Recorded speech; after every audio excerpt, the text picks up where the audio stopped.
Just around the corner. I know it seems hard to believe. So while you're getting those backpacks and those markers and crayons and all of that stuff, it's good to make sure that kids, when they go back, they're not only learning about, reading, writing, arithmetic, but also how to stay healthy. Juvenile Diabetes Research Foundation has these school walking programs, which are great to not only talk and learn about diabetes, but just healthy living in general. And Jenny, y'all want to get as many schools signed up as this as possible. Yeah, we had a great last year. We had a great year. It was wonderful. The schools were very interested in our programs. They found it to be very beneficial and a very vital part of the children's education program. And this is something, obviously, type 1 diabetes is something that just happens. There's not always a cause for it. Type 2, though, is something that can be controlled with eating properly and exercise. And absolutely correct. And that's one of the big key things we do, is trying to teach the children now during their very formative years on the ways to eat healthy, exercise, the best practices for being a healthy person. But when you do have diabetes, it's something that a lot of the students are not familiar with. They themselves don't go through it, so they don't know what these kids are going through.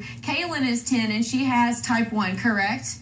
So Kaelyn, why don't you tell us a little bit about what you would like for kids your age to know about having diabetes? What I would like for kids my age learning about diabetes is that it is not contagious. Don't think it's contagious and don't want to play with somebody because they have diabetes and you think you're going to catch it.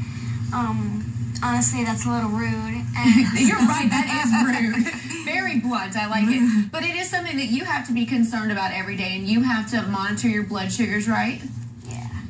And so, it doesn't necessarily get in the way or stop you from doing things, but it is something you have to take under advisement. You have to be prepared for it.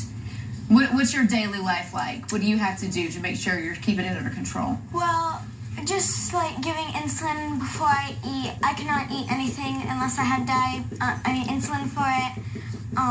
Unless it's a free food, which is 5 carbs or less, which I can eat without taking insulin.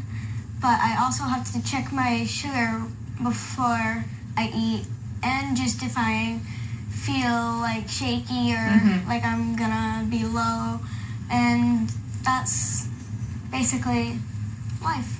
Obviously, Kaelyn is 10. She's been dealing with this for probably a good portion of her life, but this is something that other kids don't deal with. And it's just good information, good lessons, and obviously you can get more information at the website. We've got a link to that. So if you've got a school that would be interested in signing up for the school walking program, head over to WAAYTV.com, link to their website, and check it all out. Thanks, Jenny and Kaelyn. We appreciate it. Thanks, Meredith.